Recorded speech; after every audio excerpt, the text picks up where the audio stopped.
சாப்பிட்ட உடனே தண்ணி குடிக்கிறதால தான் கேஸும் ப்ளோட்டிங்கும் ஃபார்ம் ஆகுது அப்படின்னு நீங்க நினைக்கிறீங்களா? என்னை ஃபாலோ பண்ணிட்டு இந்த வீடியோவை கடைசி வரைக்கும் பாருங்க. பொதுவாகவே தண்ணி குடிக்கிறது சாப்பாட்டோட ஜீரணத்தை பூஸ்ட் பண்ணுங்க. ஆனா சாப்பாடுக்கு நடுவுல தண்ணி குடிக்கிறோம் அப்படின்னா இது என்ன பண்ணும்? அதே சமயத்துல சாப்பிட்ட உடனே ஒரு 2 டம்ளர் இல்ல 1 டம்ளர் ஒரே அடியா நம்ம குடிக்கிறோம்னா அது என்ன பண்ணும்? யூடியூப்ல இந்த மாதிரி இன்ஸ்டாகிராம்லாம் பாத்தீங்கன்னா பொதுவா சாப்பிட்ட உடனே தண்ணி குடிச்சிங்கன்னா வயிற்றுல இருக்கிற அமிலம் டைல்யூட் ஆயிடும், அதனால ஜீரணம் லேட் ஆகும்னு சொல்லுவாங்க. ஜென்ரலாவே பாடியில் நம்ம தண்ணி குடிச்சாலே ஆட்டோமேட்டிக்காக பாடியோட இன்டெலிஜென்ஸ் என்ன பண்ணுன்னா எவ்வளோ தண்ணி உள்ளே போகுதோ அதுக்கேற்ற மாதிரி என்ன பண்ணும், அந்த அமில சமநிலையை அதை மாற்றிக்குங்க. இதுதான் சயின்ஸ், இதுதான் பாடியோட நேச்சர். அதை நீங்கள் முதல்ல புரிஞ்சுக்கணும். அதெல்லாம் சரிங்க சார், இப்போ நான் சாப்பிட்ட உடனே தண்ணி குடிக்கலாமா வேணாமா அப்படின்னு கேட்குறீங்களா? பொதுவாக நீங்கள் சாப்பிடும்போது தண்ணி தேவைப்பட்டால் 1 or 2 சிப் மட்டும் சாப்பிடுங்க.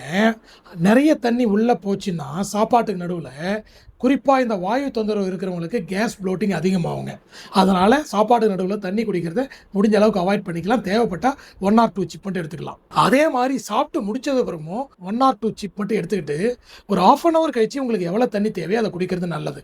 ஏன்னா நம்ம 2-3 கிளாஸ் சாப்பிட்ட உடனே தண்ணி குடிச்சிங்கன்னா வயிறு டம்பான மாதிரி இருக்கும். குறிப்பாக இந்த வாயு தொந்தரவு இருக்கிறவங்களுக்கு இயல்பாகவே பாடி இன்டெலிஜென்ஸ் என்ன பண்ணுன்னா, பாடி கம்ஃபர்டபுளாக இல்லை அப்படின்னா ஸ்ட்ரெஸ் ஆகும். அப்போ ஆட்டோமேட்டிக்காக டைஜஷனை லேட் பண்ணும். அதனால் சாப்பிட்டு முடித்த உடனே 1 or 2 சிப் குடிச்சிட்டு அடுத்து நீங்கள் ஒரு 1/2 hour கழித்து உங்களுக்கு தேவையான அளவுக்கு தண்ணியை குடிக்கிறது பெஸ்ட்டு. உங்களுக்கு நான் ஃபைனலாக சொல்கிற கருத்து, இந்த சோஷியல் மீடியாவை பார்த்துட்டு சாப்பாடு நடுவில் தண்ணியே குடிக்கக்கூடாது, சாப்பிட்ட உடனே தண்ணியே குடிக்கக்கூடாது அப்படின்ற ஒரு மைண்ட் செட் இருக்கு இல்லையா, அதை எரேஸ் பண்ணிவிட்டு நடுவில் தேவையா கொஞ்சமாக சிப் பண்ணி எடுத்துங்க. விற்கனா கூட தண்ணி குடிக்கக்கூடாது அப்படின்ற மைண்ட் செட்டோடு இருக்காதீங்க, அது ரொம்ப ஆபத்து. எந்த தண்ணின்னு சொல்லலம்மா.